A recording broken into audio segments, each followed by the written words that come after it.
অবশেষে খুলছে হরমুজ প্রণালী। ইরান যুদ্ধের প্রায় 1 মাস পর সংঘর্ষ বিরতি। ট্রাম্পের দাবি হরমুজ খুলতে রাজি তেহরান। হরমুজ নিয়ে বড় সিদ্ধান্ত জানিয়েছে ইরান। শর্ত মানলে 2 সপ্তাহে খুলে যাবে হরমুজ ঘোষণা করেছেন ইরানের বিদেশমন্ত্রী আব্বাস আরাকচি। আমাদের সঙ্গে রয়েছেন প্রতিনিধি শান্নিক। এই যুদ্ধের প্রায় 1 মাস পর এবার সংঘর্ষ বিরতি এবং তারপরেই হরমুজ প্রণালী খুলে যাচ্ছে। তাহলে এবার কি বিশ্ববাজারে খানিকটা শান্তির হাওয়া, স্বস্তির হাওয়া?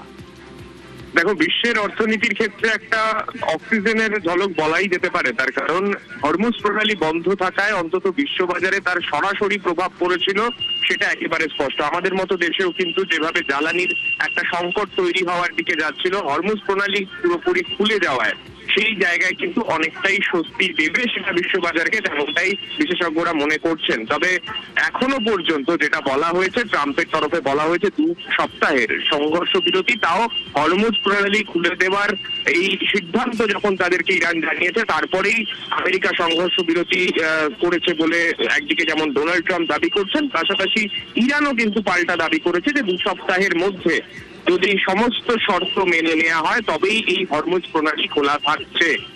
অর্থাৎ এই সিদ্ধান্ত যে সংঘর্ষ বিরতি যা 2 সপ্তাহের জন্য আপাতত লাগু হতে চলেছে, তাকে দুপক্ষই আপাতত কিন্তু নিজেদের জয় হিসেবে তুলে ধরতে চাইছে। তবে হরমুজ প্রণালীর এই খুলে যাওয়া আদতে যে সুবিধা দেবে বিশ্ববাজারকে, তা আলাদা করে বলে দেওয়ার অপেক্ষা রাখে না। অবশ্যই এখন হরমুজ প্রণালী দিয়ে যে জাহাজ পারাপার করবে তাদের প্রত্যেকেই ইরানের সেনা তাদের নিজস্ব এসকর্ট দিয়ে পার করবে, তেমনটাই তারা আপাতত সিদ্ধান্ত জানিয়েছেন।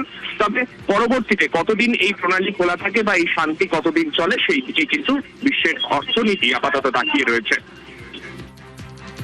অবশেষে খুলছে হরমুজ প্রণালী। ইরান যুদ্ধের প্রায় 1 মাস পর সংঘর্ষ বিরতি। ট্রাম্পের দাবি হরমুজ খুলতে রাজি তেহরান এবং হরমুজ নিয়ে বড় সিদ্ধান্ত জানিয়েছে ইরান।